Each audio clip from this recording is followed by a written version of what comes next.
ಆರೋಗ್ಯ ಮತ್ತು ಕುಟುಂಬ ಕಲ್ಯಾಣ ಇಲಾಖೆ ವೈದ್ಯಾಧಿಕಾರಿಗಳ ಸಂಘ ಮತ್ತು ಆರ್ಕೆಎಲ್ ಸಂಘದ ಅಧ್ಯಕ್ಷರು ಕೂಡ ಅಧ್ಯಕ್ಷರಿದ್ದಾರೆ.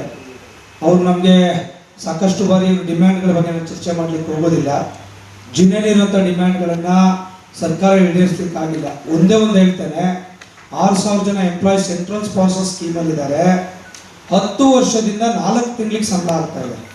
ಒಂದು 100 ಅರ್ಜಿ ನಾವು ಕೊಟ್ಟಿದ್ದೀವಿ, ಅವರು ಕೊಟ್ಟಿದ್ದೀವಿ. ಅವೊಂದು ಸಣ್ಣ ಕೆಲಸ ಮಾಡಲಿಕ್ಕೆ ಆಗ್ತಾ ಇಲ್ಲ. ಇನ್ನು ದೊಡ್ಡ ಕೆಲಸದ ಬಗ್ಗೆ ಎಲ್ಲ ಕೂಡ ಅವರು ಚರ್ಚೆಯನ್ನು ಮಾಡಿದ್ದಾರೆ. ಇದು ಆಗದೇ ಇರೋ ಕೆಲಸ ಅಲ್ಲ, ಆಗುವಂಥ ಕೆಲಸ. ಯಾಕೋ ಅಧಿಕಾರಿಗಳು ಪ್ರತಿಷ್ಠೆಗೆ ತೆಗೆದುಕೊಂಡಿದ್ದಾರೆ.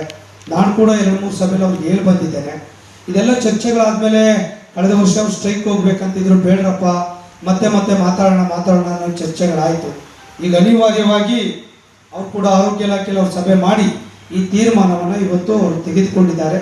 11ನೇ ತಾರೀಕಿನಿಂದ 15ರವರೆಗೆ ಕೂಡ ಒಂದು OPD ಬಂದು ಆಮೇಲೆ ಅನಿರ್ದಿಷ್ಟಾವಧಿ ಗೈರುಹಾಜರಾಗೋದ್ರ ಮೂಲಕ ಬಹುಶಃ ದೊಡ್ಡ ಇಲಾಖೆ ಶಿಕ್ಷಣ ಇಲಾಖೆ ಬಿಟ್ಟರೆ ನಮ್ಮ ರಾಜ್ಯದಲ್ಲಿ ಆರೋಗ್ಯ ಕುಟುಂಬ ಕಲ್ಯಾಣ ಇಲಾಖೆ ದೊಡ್ಡ ಇಲಾಖೆ ಮತ್ತು ಎಸೆನ್ಷಿಯಲ್ ಸರ್ವಿಸನ್ನು ಕೊಡುವಂಥ ಇಲಾಖೆ. ಬಡವರು ಶ್ರಮಿಕರ ಬಗ್ಗೆ ಒಂದು ಧ್ವನಿಯಾಗಿ ಅವ್ರಿಗೆ ಆರೋಗ್ಯ ಸೇವೆಯನ್ನು ಕೊಡುವಂಥ ದೊಡ್ಡ ಇಲಾಖೆ. ಬಹುಶಃ ಕಾಯಂ ಸರ್ಕಾರಿ ನೌಕರೆಲ್ಲ ಸೇರಿ 65ರಿಂದ 75 ಸಾವಿರದವರೆಗೆ ಆ ಇಲಾಖೆನಲ್ಲಿ ನೌಕರರು ಕೆಲಸ ಮಾಡ್ತಾ ಇದ್ದಾರೆ. ಸುಮ್ಮನೆ ಊಹೆ ಮಾಡ್ಕೊಳ್ಳಿ, ಅಷ್ಟು ಜನನಾದರೂ ಕೂಡ ಒಂದು ದಿವಸ ಹೊರಗೆ ಬಂದರೆ ಎಷ್ಟು ವ್ಯವಸ್ಥೆ ಮೇಲೆ ಪರಿಣಾಮ ಬೀರುತ್ತೆ. ಬಹುಶಃ ಮಾಧ್ಯಮದ ಮೂಲಕ ಯಾರು ಸಂಬಂಧಿಸಿದವರು ಇದ್ದಾರೆ ಅವ್ರಿಗೆ ನಾನು ವಿನಂತಿ ಮಾಡ್ಕೊಳ್ತೇನೆ, ಇನ್ನೂ ಕೂಡ ಕಾಲ ಮಿಂಚಿಲ್ಲ, ಚರ್ಚೆ ಮಾಡಿ ಅವ್ರು ಕೇಳುವಂಥದ್ದೆಲ್ಲ ಕೂಡ ಜಿನೈನ್ ಇದೆ. ಅದು ಕೆಲವು ಫೈನಾನ್ಷಿಯಲ್ ಇದೆ, ಕೆಲವು ಅದರ್ಸ್ ಆಸ್ಪೆಕ್ಟ್ಸಲ್ಲಿ ಇದೆ. ಯಾವುದು ಸೀನಿಯಾರಿಟಿ C&R ನೋಡಿ. ಬಹುಶಃ C&R ನಮ್ಮ ಇಲಾಖೆಯಲ್ಲಿ ಸಂವಿಧಾನ ಅಂತ ಹೇಳಿದ್ರೆ ಪ್ರತಿ ಇಲಾಖೆಗೆ C&R ಅಂತ ಕರಿತೇವೆ.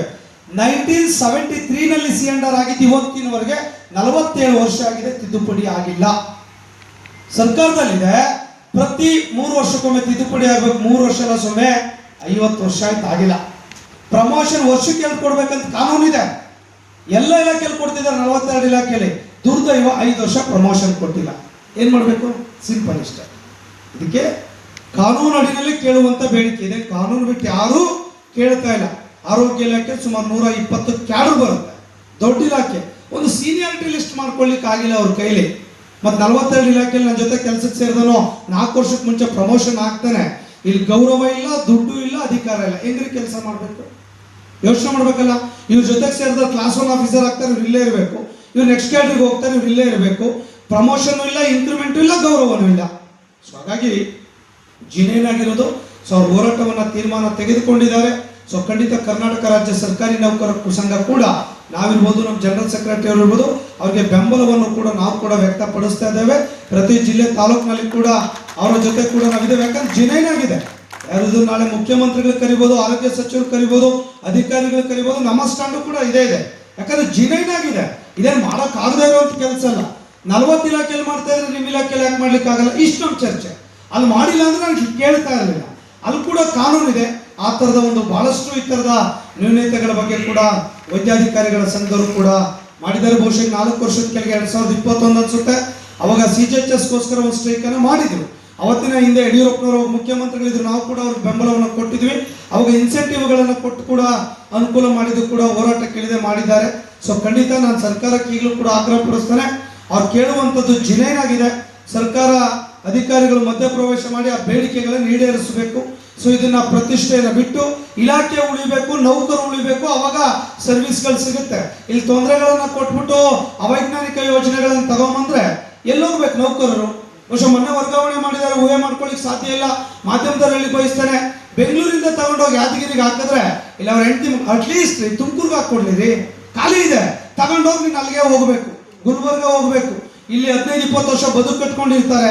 ಏನ್ ಸಮಸ್ಯೆ? ಸಾಮಾನ್ಯ ಸೀದರ್ಜಿ ನೌಕರರಿ, ಅವ್ರು ನರ್ಸಿಂಗ್ ಆಫೀಸರ್, SD FD ಏನ್ ಮಾಡ್ಲಿಕ್ಕೆ ಸಾಧ್ಯ? ಯಾರೋ ಡಾಕ್ಟರ್ಗಳು, ದೊಡ್ಡ ಆಫೀಸರ್ಸ್ಗಳು ಹೋಗ್ಲಪ್ಪ. ಇದು ಎಲ್ಲಿದೆ? ಇದು ಸಣ್ಣವ್ರಿಗೆಲ್ಲ ಈ ತರ ಸಿಕ್ಕಾಪಟ್ಟೆ ನೋವುಗಳು ಕೂಡ ಇಲಾಖೆಯಲ್ಲಿ ಆಗಿದೆ. ಪ್ರತಿದಿನ ಕೂಡ ಅವ್ರ ಮೇಲೆ ಗದಪ್ರಹಾರಗಳು ಆಗ್ತಿದೆ. ಅವರು ಒಂದು ಲೆವೆಲ್ವರೆಗೆ ಯೋಚನೆ ಮಾಡಿದ್ದಾರೆ. 2 ವರ್ಷದಿಂದ ತಡೆಯೋಕ್ಕಾಗದೆ ಇವತ್ತು ಅದು ಬ್ಲಾಸ್ಟ್ ಆಗಿ ಈ ಹಂತಕ್ಕೆ ಕೂಡ ಬಂದಿದೆ. ಹಾಗಾಗಿ ಮಾಧ್ಯಮದವ್ರಿಗೆ ವಿನಂತಿ ಮಾಡ್ಕೊಳ್ತಾನೆ, ನಾವು ಇಂಟರ್ವ್ಯೂನ್ ಆಗ್ತೇವೆ, ನಾವು ಕೂಡ ಸಪೋರ್ಟ್ ಮಾಡ್ತೇವೆ. ಸುಮ್ಮನೆ ಮಾಡ್ಲಿಕ್ಕೆ ಬರಲ್ಲ. ಜಿನೈನ್ ಆಗಿದೆ. ಸುಮ್ಮನೆ ಸರ್ಕಾರಿ ನೌಕರ ಸಂಘ ಹೆಂಗೆಂಗೋ ಸಪೋರ್ಟ್ ಮಾಡ್ಲಿಕ್ಕೆ ಹೋಗಲ್ಲ. ನಾನು 3 ಸಭೆಯಲ್ಲಿ ಹೋಗಿದ್ದೇನೆ, ಅವರು 10 ಸಭೆ ಮಾಡಿದ್ದಾರೆ. ರಿಸಲ್ಟ್ ಶೂನ್ಯ. ಆ ಡಿಮ್ಯಾಂಡ್ ಹಂಗೆ ಇದೆ ಅಷ್ಟೇ. ಇದೇನು ಆಗದೇ ಇರೋಂಥ ಸಮಸ್ಯೆ ಅಲ್ಲ. ಯಾಕಾಗ್ತಿಲ್ಲೋ ಗೊತ್ತಿಲ್ಲ. ಬಹುಶಃ ಈ ಡಿಮ್ಯಾಂಡ್ ಹೇಳಕ್ ಶುರು ಆದ್ಮೇಲೆ 3 ಜನ ಕಮಿಷನ್ ಚೇಂಜ್ ಆದ್ರು, 3 ಜನ ಡೈರೆಕ್ಟರ್ ಚೇಂಜ್ ಆದ್ರು, 4 ಜನ ಪ್ರಿನ್ಸಿಪಲ್ ಸೆಕ್ರೆಟರಿ ಚೇಂಜ್ ಆದ್ರು. ಏನ್ ಮಾಡ್ಬೇಕು ಯೋಚನೆ ಮಾಡಿ. ಆಗುತ್ತೆ ಅನ್ಬೇಕು. ಆಗಲ್ಲ ಅಂದ್ರೆ ಆಗಲ್ಲ ಅಂತ ಎಂಡೋರ್ಸ್ಮೆಂಟ್ ಕೊಡ್ಲಿ, ಏನೂ ತಕರಾರಿಲ್ಲ. ಕೊಡಂಗೂ ಇಲ್ಲ, ಮಾಡಂಗೂ ಇಲ್ಲ, ಪ್ರೊಸೀಡಿಂಗ್ ಮಾಡಂಗಿಲ್ಲ, ಆರ್ಡರ್ ಮಾಡೋಂಗಿಲ್ಲ. ಸೊ ಹೀಗಾಗಿ ನಾನು ಕೂಡ ತುಂಬಾ ಹತ್ತಿರದಿಂದ ಗಮನಿಸಿದ್ದೇನೆ. ಜಿನೇನಾಗಿರೋ ಬೇಡಿಕೆಗೆ ಸರ್ಕಾರ ಇರ್ಬೋದು, ಮುಖ್ಯ ಕಾರ್ಯದರ್ಶಿಗಳಿರ್ಬೋದು, ಸಂಬಂಧಪಟ್ಟಂತ ಸಚಿವರು ಇರ್ಬೋದು, ಮಧ್ಯಪ್ರವೇಶ ಮಾಡಿ ಅವರ ಬೇಡಿಕೆಗಳನ್ನ ಈಡೇರಿಸಬೇಕು. ಮನೆ ವೈದ್ಯಾಧಿಕಾರಿಗಳ ಮೀಟಿಂಗ್ ಕರೆದು ಅವ್ರು ಬಾಯ್ಕಟ್ ಮಾಡಿದ್ದಾರೆ ಮೀಟಿಂಗ್ ಅನ್ನ. ಸೊ ಇದು ಎರಡನೇ ಸ್ಟೆಪ್. ಹಾಗಾಗಿ 11ರಿಂದ ಇದು ತೀವ್ರವಾಗ್ತದೆ, ನಾಗರಿಕರಿಗೆ ನೋವುಗಳಾಗ್ತದೆ, ಸಮಸ್ಯೆ ಆಗ್ತದೆ. ಅದಕ್ಕೆ ಯಾರು ತಪ್ಪು ಮಾಡಿದ್ರೆ ಅವ್ರು ಹೊಣೆ ಹೊರಬೇಕಾಗ್ತದೆ. ಇದು ಹೊಣೆ ಹೊರಬೇಕಾಗಿರೋದು ಯಾರು? ಇಲಾಖೆ ಮುಖ್ಯಸ್ಥರು. ಹಾಗಾಗಿ ಸೊ ಅದಕ್ಕೆ ಕೂಡ ನಾವು ಸಂಪೂರ್ಣವಾಗಿರುವಂತಹ ಸಹಕಾರವನ್ನ ಕೊಡ್ತಾ ಇದ್ದೇವೆ ಎನ್ನುವಂತ ಮಾತನ್ನು ಹೇಳ್ತಾ, ತಮ್ಮ ಮಾಧ್ಯಮದಲ್ಲಿ ಬಹುಶಃ ಇನ್ನು ವ್ಯಾಪಕವಾಗಿ ಆಗ್ತದೆ. ಅವರೆಲ್ಲ ಸ್ಟೇಜ್ ವೈಸ್ ಏನೇನು ಮಾಡಬೇಕು ಅನ್ನೋದನ್ನು ಮಾಡಿದ್ದಾರೆ. ಜಿಲ್ಲೆಗಳ ಮೀಟಿಂಗ್, ತಾಲೂಕಲ್ಲಿ ಮೀಟಿಂಗ್. ಹಾಗಾಗಿ ಪ್ರಾಥಮಿಕ ಆರೋಗ್ಯ ಕೇಂದ್ರ, ಸಮುದಾಯ ಆರೋಗ್ಯ ಕೇಂದ್ರ, ತಾಲೂಕು ಆಸ್ಪತ್ರೆಗಳು, ಜಿಲ್ಲಾ ಆಸ್ಪತ್ರೆಗಳು ಎಲ್ಲೆಲ್ಲೂ ಕೂಡ ಸರ್ವಿಸಸ್ಗಳು ಸಿಗಲ್ಲ ಅಂದ್ರೆ ನಾಗರಿಕರ ಮೇಲೆ ಕೆಟ್ಟ ಅಭಿಪ್ರಾಯ ಬರ್ತದೆ. ಸರ್ಕಾರ ಮಧ್ಯಪ್ರವೇಶ ಮಾಡಿ ಬೇಡಿಕೆ ಈಡೇರಿಸಬೇಕು ಅನ್ನುವಂಥದ್ದು ನನ್ನ ರಾಜ್ಯ ಸರ್ಕಾರಿ ನೌಕರ ಸಂಘದ ಆಗ್ರಹ ಆಗಿದೆ.